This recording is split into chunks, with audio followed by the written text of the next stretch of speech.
Hi guys, magpupus na tayo ngayon, hindi tayo magdadrive kasi accessible naman yung mga sasakyan dito sa istasyon ng train. Nakikita mo yung iba nakaparking lang dito, so iniwan ka na rin sa sasakyan ko para medyo nakakapagod kasi magdrive. So magti-train tayo.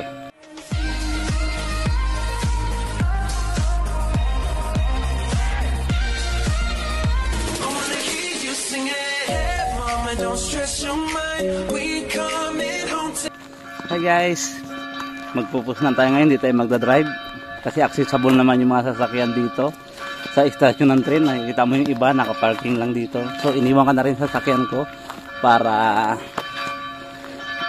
medyo nakakapagod kasi magdrive. So magti-train tayo, mura rin naman ang sasakyan. Pumunta nga pala kami ng Pusnan para sa fingerprint. Sa tagal-tagal ng panahon, hindi rin malalaman guys kung gaano kabilis kung gaano kabagal pala ang process. Ngayon malalaman natin guys, i-mark nyo sa kalendar nyo kung pagkatapos ng biometric gaano katagal bago ma-receive ang karta po bito. So in-apply namin to guys, yung aking renewal ng karta po bito nung nakaraang September 2023 guys, last year pa. So ngayon lang ako nakapag-visa appearance. So ngayon ang biometrics ko, magti-train kami dito, yung station tayo ng train. So June 18 guys yung biometrics ko. So i-mark nyo sa kalendar nyo, titingnan natin kung ilang buwan bago ma-receive yung karta po bito. So biyahe tayo guys. Ayun si Mayura, bumili ng ticket. So dagdag kaalaman lang guys sa pag-renew ng karta po bito. May napanood kasi ako, medyo mali ang nasabi. So 1 month daw bago mag-expire dapat i-renew na guys. 3 months before expiration ng visa ng inyong karta po bito dapat na-renew nyo na yun. So see you later guys, sa Pusnan tayo mamaya. 7 hours later.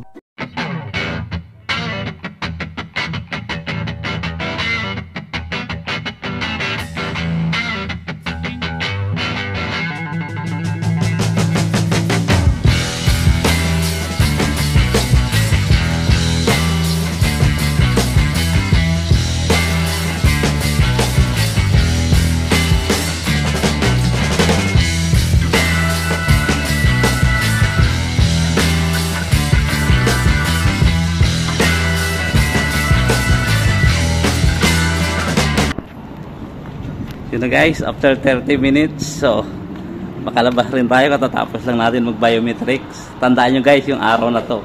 Bilangin natin kung ilang araw bago ma-approve yung decision pagkatapos bago natin makuha yung karta po bito. Tingnan natin kung ilang buwan, kung gaano katagal ang process ngayon. Okay guys, pauwi na tayo. See you later.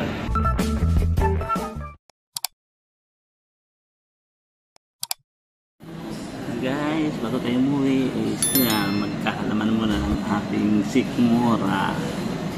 Pumasok nga pala kami dito sa Domino's Restaurant. Nakain kami nito. At gutom na ang aking tumang tummy. Okay guys, kakain muna tayo.